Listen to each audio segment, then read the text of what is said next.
everybody, and welcome to Spokle's webinar, Learn How I Write Blog Posts That Get Read by Thousands. Thank you so much for joining me today. My name is Sarah Burke, and, I'm going to be your host and presenter today. I'm also a content marketer at Spokle. I've been with Spokle for about 9 months now, and before that I was high school English and history teacher. So I absolutely adore doing these webinars. I absolutely adore kind of teaching and talking to you guys. And just to clarify, when I say I'm the content marketer at Spokle, Spokle is a really, really small team of only about 5 people. So I handle all the marketing related stuff. So when I say I'm the content marketer, I'm also the content writer, manager, editor, social guru, I do it all. Which gives me a really good perspective on how to write content from kind of all points of view, not just as the writer or as the social media marketer. I kind of have an idea of how to get this done from all the different angles. I just think it's really useful for you guys. So before I get started, I just want to go through a few housekeeping things. So this webinar will be recorded, and then a replay of the webinar will be sent to you a few hours after the webinar finishes. And finally, there will be a 5-minute Q&A at the end of the webinar. So if you have any questions, if you wouldn't mind leaving them to the end, that'd be great. I'm on my own today. I don't have a facilitator, so I don't have anybody to kind of read the questions and alert me to them. So I find it very difficult to go through to the chat and then back to the webinar. So if you're writing anything in the chat, I'm not ignoring you. I'll get to them at the end of the webinar when I'm kind of focusing on that. So let's get right into it. So the big secret on how to get your content read by thousands. So when I was trying to come up with different webinar ideas that I thought would be really useful for you guys, I started to think back to what questions I get asked a lot on all these different channels. So I quickly realized that what people really wanted to know was how I write blog posts that actually get read by not just a few people, but thousands of people. And you guys wanted to know what my big secret was. But here's the thing, I hadn't even realized it was a secret. I've been writing for the web for 7 years now, on and off, and I'm only 25. So if you do the math, that means I started writing when I was 18 and getting published online when I was 18. And then, I went off and I got 3 different degrees and I started a career as a teacher. So I was writing and freelancing all the way through that, and it wasn't until I moved to Vancouver. I'm originally from Dublin. And it wasn't until I moved to Vancouver that I actually managed to make a full-time career out of my writing. So before that, I was kind of fine-tuning this writing process. I was learning how to write quickly, efficiently, relevantly, out of necessity, out of time constraint, because I was juggling so much. And then, here I am today with this big secret writing process that I hadn't even realized was a secret. So I wrote a few blog posts because, everyone was asking me how I do it, but I just realized it wasn't enough. I was still getting asked questions. People weren't really picking up on it the way I wanted them to. And I realized writing is a really organic process. So I felt that it would be really, it would be better understood if we did it through a more organic medium, verbal. So I thought it'd be a great webinar for you guys. So here's the itinerary today, what I'll be talking about, broken up into 4 parts. The first is about learning social intelligence on the web. So that's just knowing your audience and your allies, and we'll talk a little about competition as well.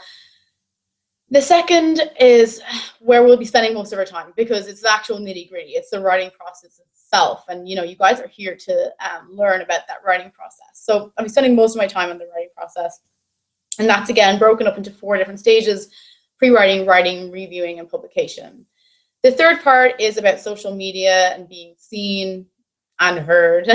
And then the last part, I just quickly get into organization. Everyone kind of has their different ways of being organized. So I'm not going to dictate how to get organized, but I give you a general idea on how important, deadlines and schedules and stuff are, and how I do it, maybe to give you an idea of how you can do it too. Okay.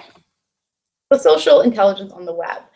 So social intelligence is a person's competence to understand his or her environment optimally and react appropriately for socially successful conduct. But usually, in real life, we use body language, we have facial cues, We have posture to help us figure out what these social cues are and what this environment is. We don't have that on the web. So it's a whole new way to socialize. So we need to learn how to become socially intelligent in a new way, and we need to look for these new cues. So there are 3 different groups of people that you need to learn to find, know, and then understand in order to be successful at writing for the web. And that's your audience, your allies, and of course, your competition. We're going to be talking mostly about audience and allies and a little bit of competition, like I said. So knowing your audience is really, really important. And there are 3 stages to getting to know them. The first is through your business plan.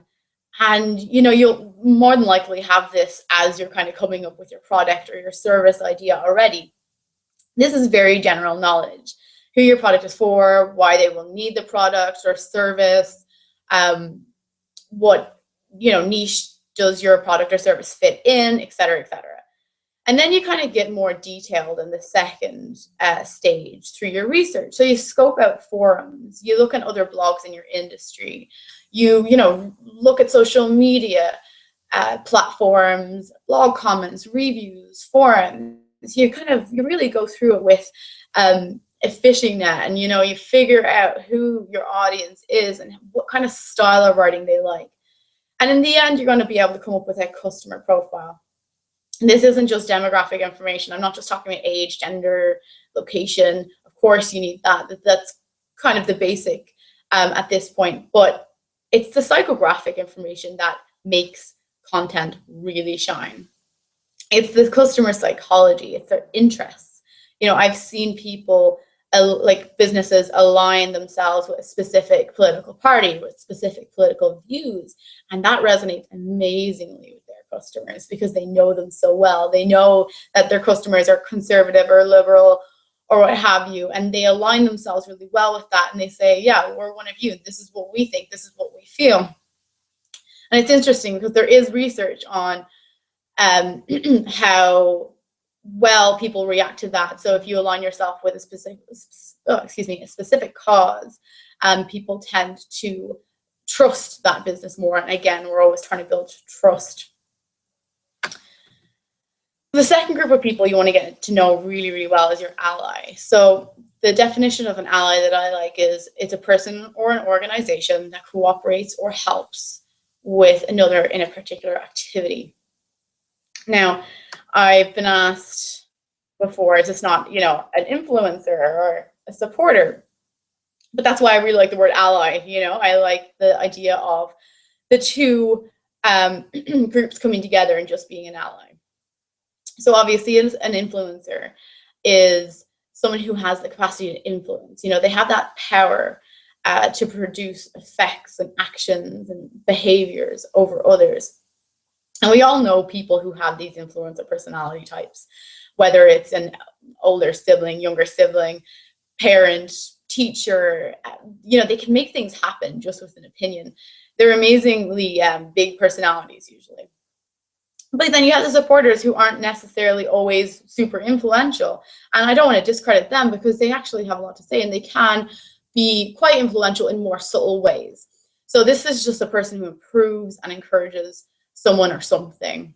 So the 2 of them work really, really well together, and I'll explain why.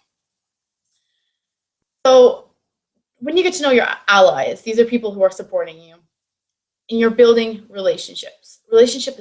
Building is huge right now. It's the new link building. Link building is, 3 years ago. I want to say like 10 years ago, but the internet moves so fast. It's not even that old yet. But, relationship building is the more modern way to think of the internet and talking to people on the internet. And it is actually building that relationship. And it's so important because you help each other out, You can promote across other channels when you have allies to promote with you. They will spread the word about your content, about your business through their channels.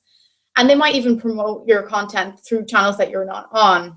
So for example, I had a friend who runs his own blog recently tell me that he just saw this huge surge in his traffic. And I said, what's this from? And he was like, I don't know. I went to the back end and I was looking. Turns out somebody had taken one of his blogs and they had put it onto Flipboard. Don't know if you're familiar with Flipboard, but it's a kind of like, a content aggregator site. A lot of content curation goes on there, and it's actually a really, really amazing platform. Haven't quite gotten into using it yet, but it's definitely on my list of platforms to get into.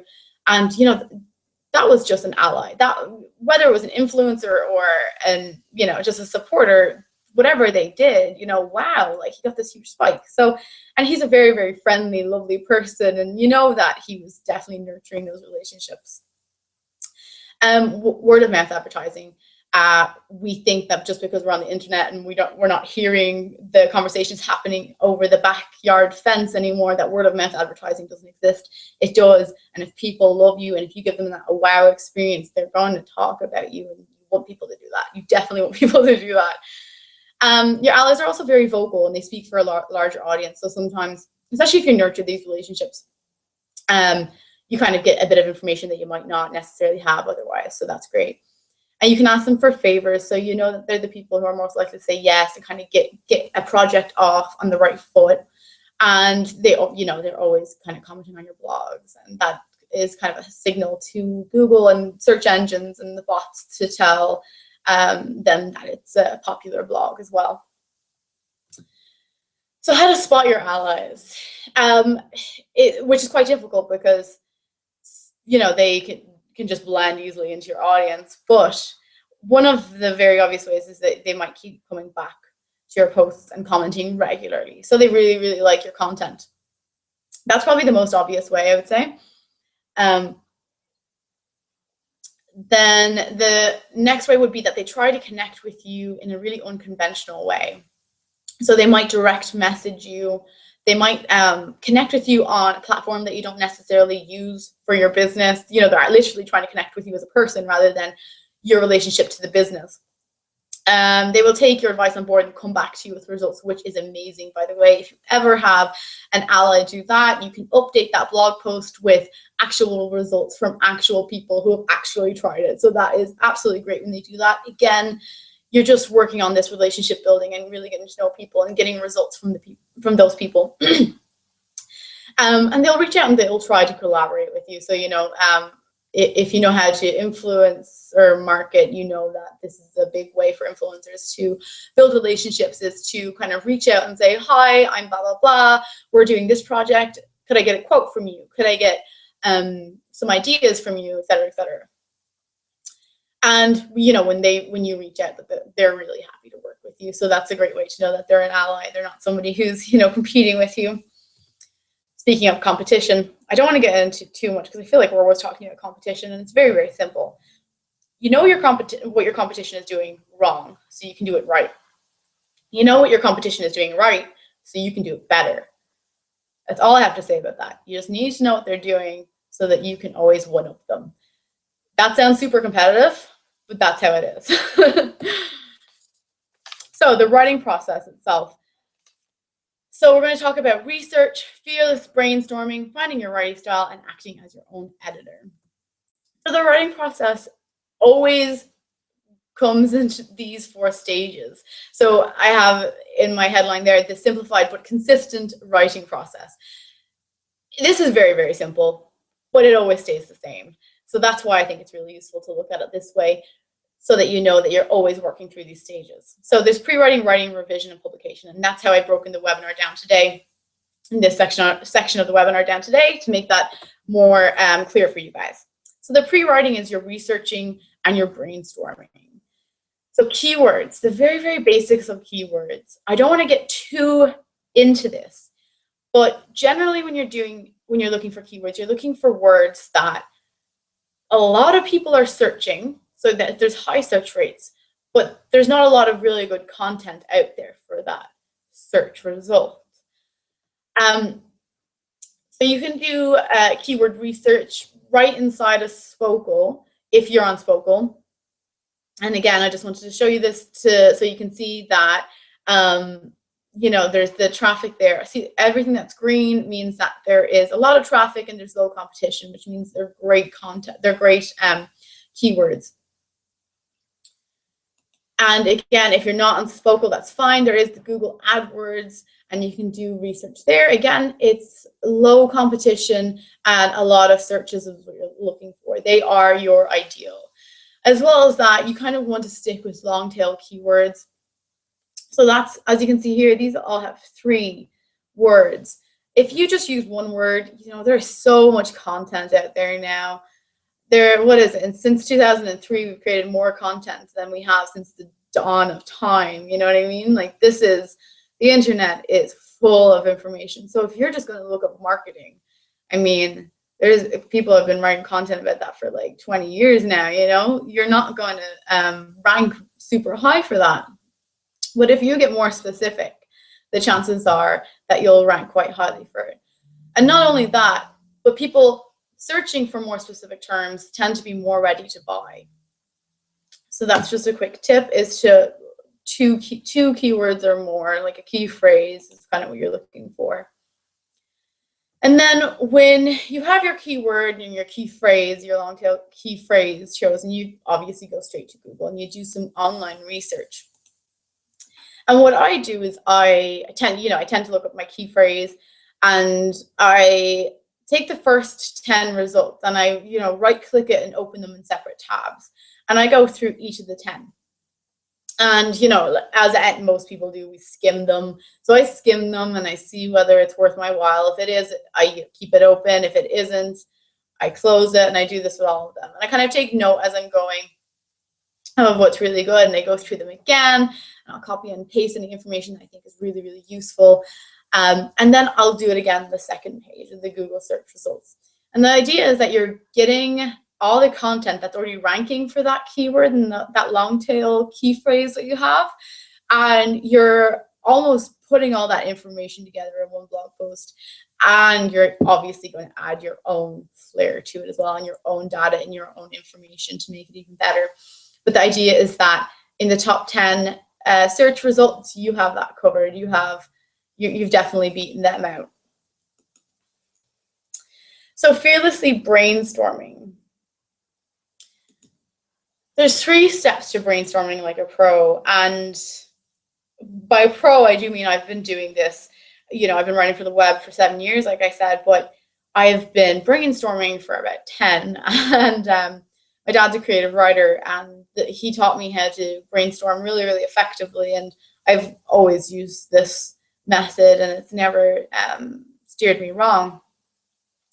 So the first thing you need to do is give yourself a time limit and stick to it, which sounds really simple, but when's the last time you brainstormed? Did you give yourself a time limit? The chances are no, you didn't. You kind of just sat down and, scribbled away for a few minutes. When you give yourself a time limit, especially if it's an upper time limit, so the 30-minute would be the kind of most I would suggest before you start to lose your mind, you start to really think inside the box, because you're either going to sit there and stare at the page, or you're going to come up with ideas. And generally your brain doesn't handle boredom very well, and it comes up with ideas. So that's why time limits are amazing.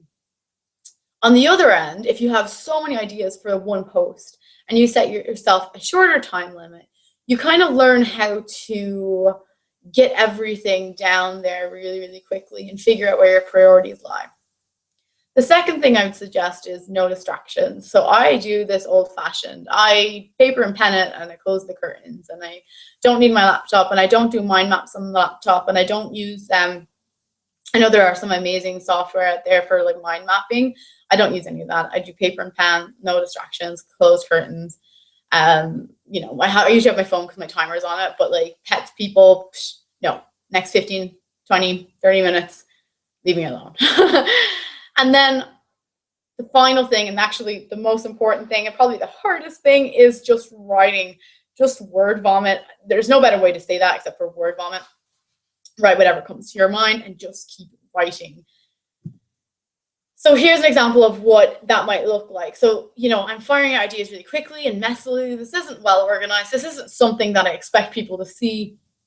This is me scribbling. So you can kind of see maybe it starts all right in the middle, and I have a few ideas, and it just ends up getting really cramped. And this would be one of my neater ones even.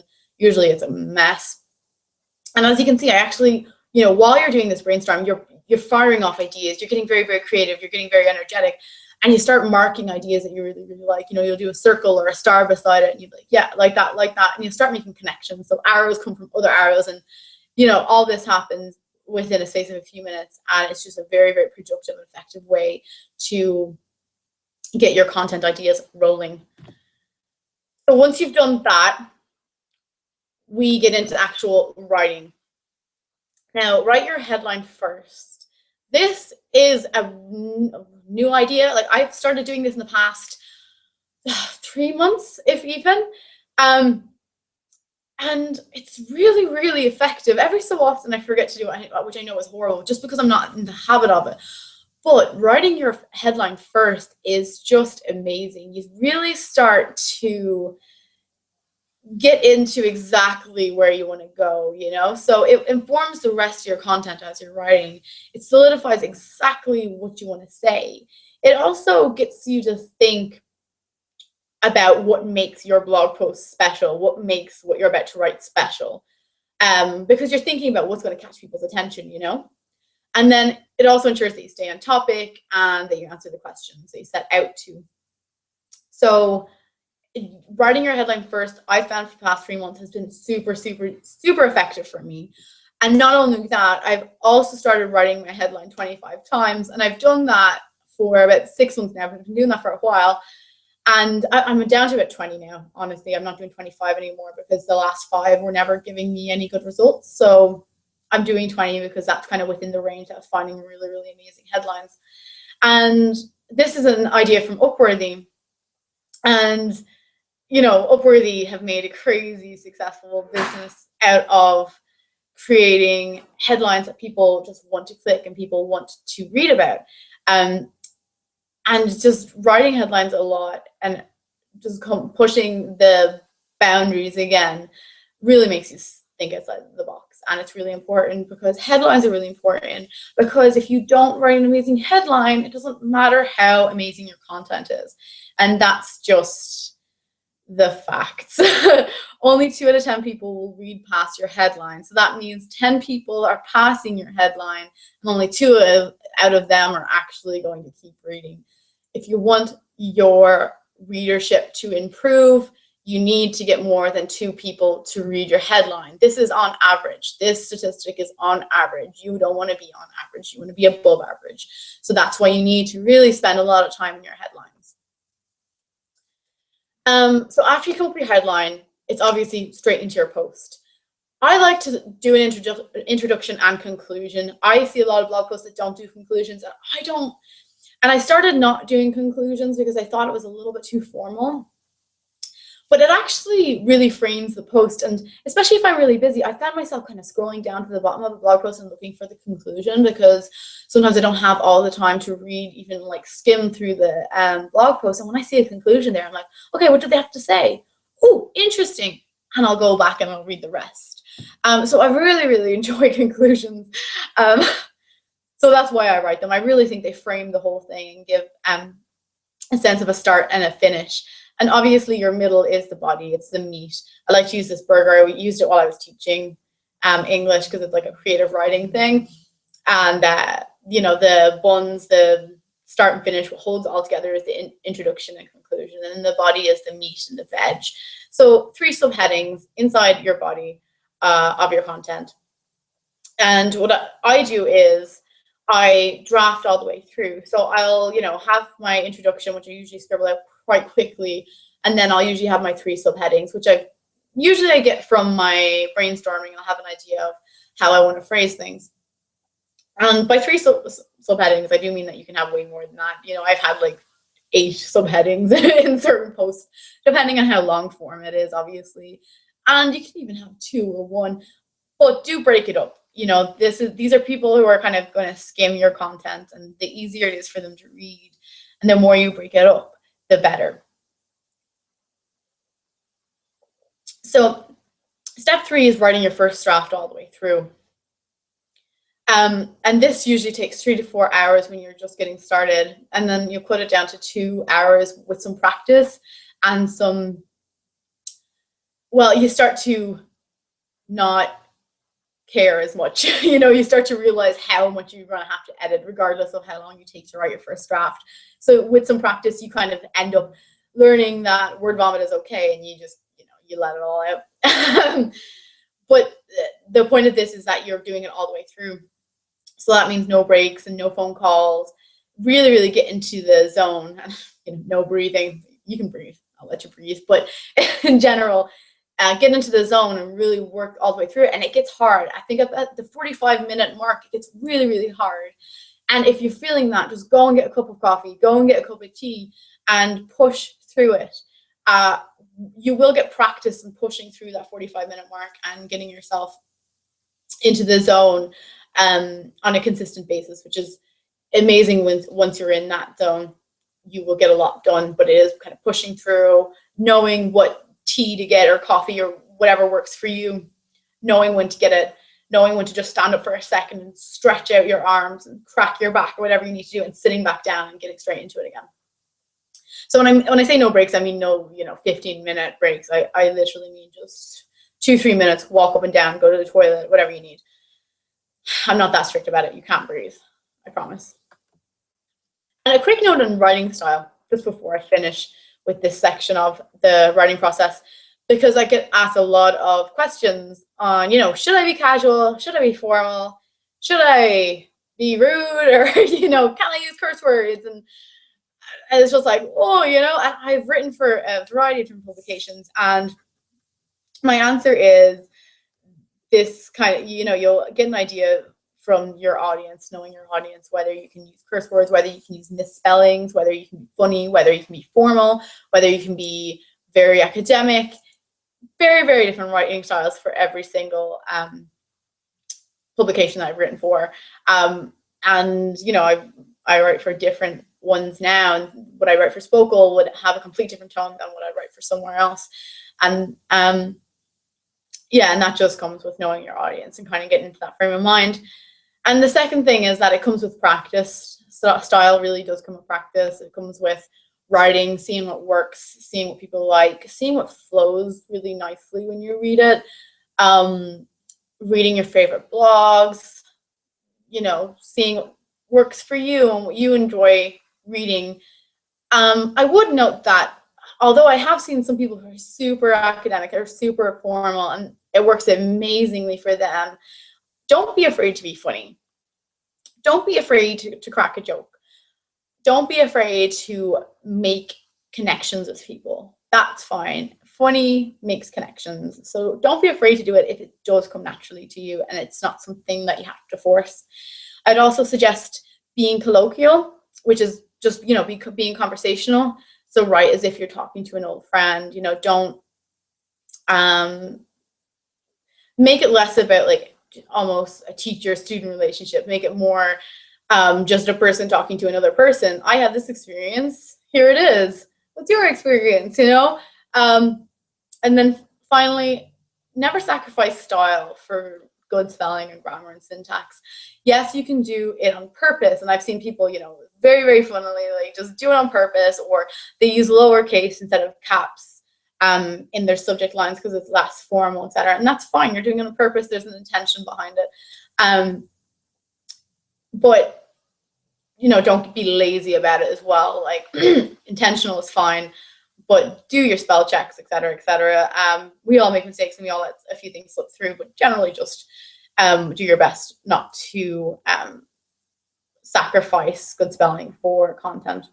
But I have seen the argument on the other side, but my perspective would be when I'm reading content that I don't like to see bad spelling, it kind of puts me off. And now that we're talking about kind of revising and bad spelling, etc., etc., let's get into stage 3 of the writing process, which is revision. Now, your first draft was obviously your word vomit that we were just talking about during the writing process. Then you have your second draft and your third draft and your fourth draft. Now I've just put 4 drafts here, 3 stages of revision after your first draft. But really, like, there's been times that I've had to revise things 6-7 times. There are times that it's just not coming together, and they never follow this exact process either. But just to give you guys an idea, I always make sure to at least revise it 3 times. That is actually my minimum. And the reason I revise so often is because I don't ever stop revising until I can read through my entire document, my entire piece of content in read mode, in Word, without stopping to correct any errors. So if you go into Word and you go under the review tab, you'll see a read mode, and you that kind of just like blanks your screen out and you can just read, and you have to exit that to edit, which I think is really useful, because when I exit I'm like, oh, it means I have to start again, darn.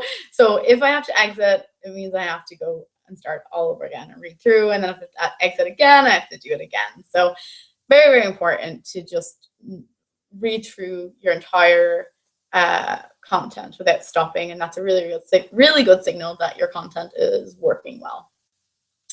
And finally, congratulations, you're done. You are ready to publish.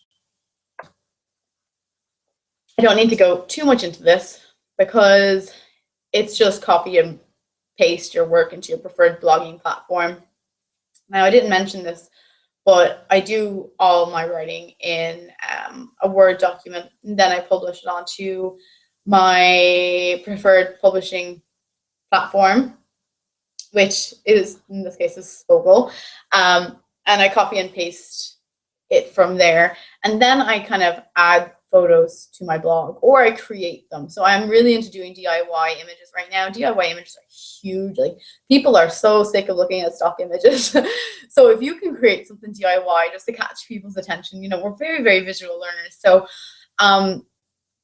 getting a little DIY image out up there is really nice, and it gets shared a lot. People find it really interesting. So I would suggest that. And obviously alt tags and attribute it correctly. So alt tags is just basically your way of telling Google what the image is and what it's connected to, because Google can't see images. So you need to kind of add that alt tag so that they know how to index it correctly, I guess. And then preview your post, make sure that the formatting looks good. The amount of times that I've previewed the post and the formatting is just all crazy and I don't know what's happened. So please make sure you do that. And then time zone differences, obviously make sure you're publishing at the optimal time for your audience and where they are. So, Tweetroid, and there are a lot of different apps out there where you can find out exactly when your audience is on social media. And getting a good idea. Usually it's everyone that I know, like, it's somewhere between 8 and 10 in the morning that they're on, and then they're on again around between 12 and 1, and then they're on again about 5. And that's their current local time. That's generally the gist I've gotten from people. But it does vary depending on the person. So I would kind of do a little bit of research before you know exactly when your audience is on, so you know when you should be publishing content. Speaking of social, we are on social, and more social. So I mentioned it 3 times because it's really, really important. So I'm going to be talking about content distribution and commenting. So sharing your content on social media, it always follows this pattern. So it's a publish, share, engage, measure, and then maybe repurpose.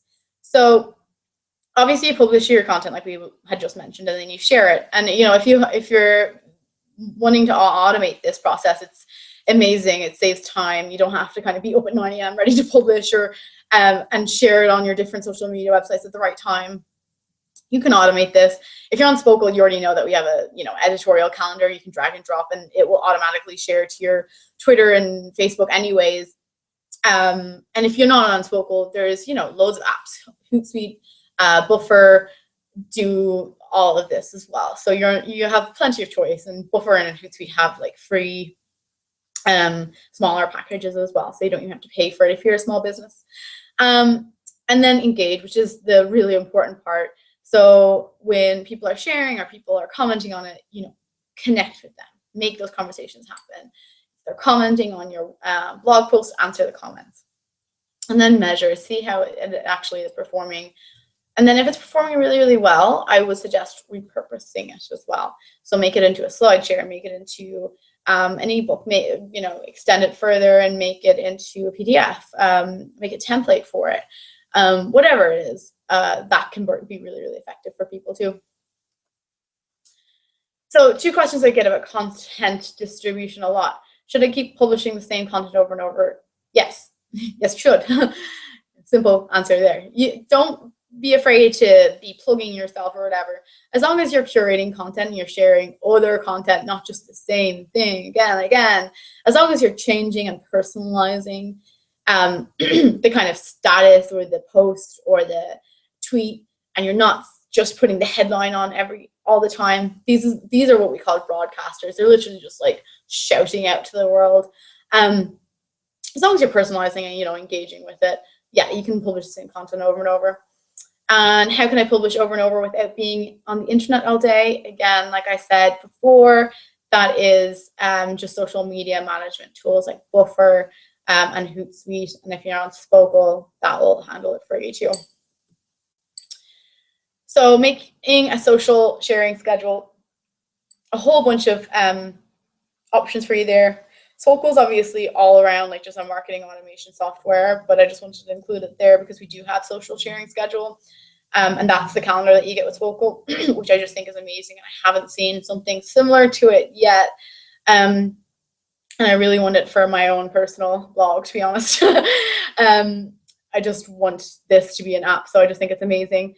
And then there's Hootsuite, Buffer, IFTT, Social Oomph, TweetDeck. There's so many different social media sharing management tools. So definitely choose which one suits you best and get a good social sharing schedule based off of the optimal timing of your audience. And get your name out there by leaving a comment on everything. So that's blogs, shares, posts, YouTube, articles, links, webinars, quizzes, surveys, anything you can. It's great to get this is coming back to the relationship building thing. Social media is where these conversations are happening. Social media is where these conversations happen very organically too. So, get your name out there. Blogs is kind of the best place, I think, that you can leave a comment, or, Google Plus is amazing for engagement. Once you engage in people in Google Plus, they're very, very quick to have an amazing conversation with you. So I really like that. But blog posts, definitely, I would comment, and it not only just builds relationships, it engages with their content, and hopefully they'll engage with your content as well. And, it can draw their attention to what you're doing. There's been a few times where, I've not really plugged Spokal. I don't want to say it like that, but I've, said like, oh, you guys are talking about this, and I wrote a post similar, like if you need help, or, oh, I had that problem with that source. I couldn't find that source and I found it, blah, blah, blah. So, you can make these connections and help each other out and kind of build a community with leaving commenting on everything, And then finally, organization. Again, I don't want to dictate how people organize themselves, but there are 2 things that really help with productively producing content, and that's schedules and deadlines. So creating a blogging calendar and a schedule really, really helps. And I just made this super easy with the table function. But we have a small business pack as well in like www.getspokal.com/blog. And on the sidebar, you'll see a small business pack, and you can go ahead and just download something that's much fancier than this, because I don't give myself the fancy stuff. I give you guys the fancy stuff, and you can download that and you can have your own blogging template. And I print these off and I have the dates on it for every month, and I put them on my wall. And it just means that every time I go to write, there's always ideas there. I don't necessarily always stick to it, because sometimes there's a more like newsy piece that I might want to cover that I think people are interested in. But, if that happens, I just, circle that and push it down to another date. So, I'm always like ready with the next content idea, which I think is really, really helpful. And then creating strict or tight deadlines for yourself. It's really important to put yourself under pressure. And, with content marketing, I think there's all these like really, really little things that you do that take up a lot of time. Like, for example, if you're starting to create DIY graphics, they can take so long. Or if you want to make an infographic, they can take so long as well. So, and even webinars take so long. I was trying to get an idea of how long it took to produce a webinar the other day, and I couldn't really get answers, but I was getting anywhere from 10 hours to 40 hours, like, and it was just like, whoa, like these things take so long, you know? So on a good day, figure out how long it takes you to create these things, and then put yourself under pressure to get it done, because they can actually take a lot longer, especially if you're on a bad day and, you know, in a graphic, maybe the colors aren't working at the best, or in the webinar, it's just the flow isn't right. How long does it take you in a good day? And try to give yourself that deadline, and, you know, stick to it to the best of your abilities. And then, you know, create a little bit of a schedule like I have there. So on Mondays, we always publish on Tuesday and Thursdays. So Mondays and Wednesdays I write, and I do everything for the blog post on Tuesdays and Thursdays. Tuesdays and Thursday mornings, I do a bit of outreach. So I like to share that content around and get people engaged in the conversation about it. And then I have the rest of the time to do whatever extra activities we have for Spokal. So that might be creating guest posts for other websites. It might be creating webinars. It might be creating a new newsletter, whatever it is. But that time is really set aside for just creating bigger and better content. So that's really important too. So if there are 4 key takeaways that I wanted you to take from this webinar, it's firstly, get to know the people who will likely be reading and sharing your content, and get to know them really, really well. Secondly, write fearlessly, because you'll be revising it over and over again anyways. Remember, only what you're ready to put out there will go out there. So don't be afraid to word vomit. Again, that's just practice and becoming more fearless with it. And thirdly, don't just sell your own content, sell advice and help. Show people that it's not about you by curating and commenting on other content. So making sure that you're really building relationships by engaging with people.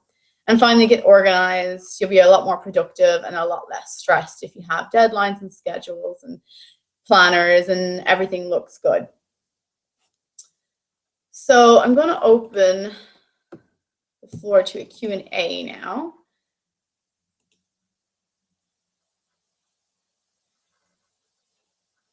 So there's just a bit of a time delay. I did see I had a question there from earlier, so I'm just going to answer that while the Q&A is getting set up. Someone asked what SEO features do I think are most important, because yeah, I guess I didn't mention SEO at all there. And that's actually because right, I hate plugging Spokal so much, but if you've been in Spokal, you'll see on the editor that there is live SEO updates as you write. So it kind of tells you what you should be doing SEO wise as after you copy and paste your content in there. So say I copy and pasted 1,000 words, it would tell me that my keyword density isn't high enough or low enough. And I'd go through my content and I would delete or add the keywords where it's most natural. I don't ever force it, because that's not what SEO is about anymore. And then, so I would always find the keywords to be really important. I like to make sure that I have the right density of keyword, which I think is between 2 and 4.5% or something like that. Or no, 1 and 4.5%. I think anything over it looks like keyword stuffing. Anything under it, just the Google bots won't pick up that that's what your content is about, or that's what it's directed towards. The other thing is the alt tags, and that's kind of for me, an inclusive thing as well, because alt tags help Google figure out what your image is about, but it also helps people who might not necessarily be able to see images figure out what your image is about. So if they have a reader or something on the computer, the reader can read the alt tag and tell the person who is looking at your content what the image is. So I think that's kind of helpful. I think it's quite important. And then probably header tags. I think header tags are quite important too, because, well, it's just, it kind of organizes everything a little bit better. It makes your content flow nicely. It's just a really effective way to get SEO looking good. Okay, so any other questions you can put in the chat. The Q&A isn't opening for me. It was working this morning, but now it doesn't work because, of course, it doesn't work. Sorry, there's a bit of a time delay, so I'm just going to wait and see if anyone has any questions.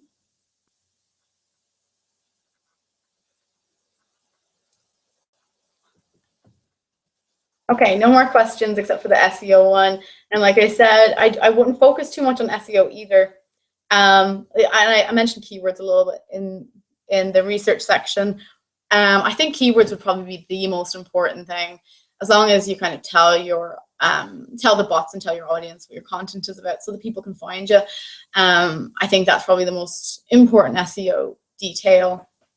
And besides that, you know, create your content for people, and ideally you're doing it for the bots as well, but don't ever like keyword stuff, or don't kind of insert keywords where it's not natural to. I think that's probably like a big content killer. So thank you so much for joining us today. If you want any more great content from moi, mosey on over to our website at www.getspoken.com/blog. If you have any questions that maybe you didn't get a chance to ask in the webinar, feel free to send me an email just at sarah@getspoken.com, and I will definitely get back to you ASAP. And I'm not just saying that, I actually will. I'm pretty good at that. So thank you so much for watching again. Have a great day, and I will hopefully see you for another one of our webinars later on. Have a great day. Bye.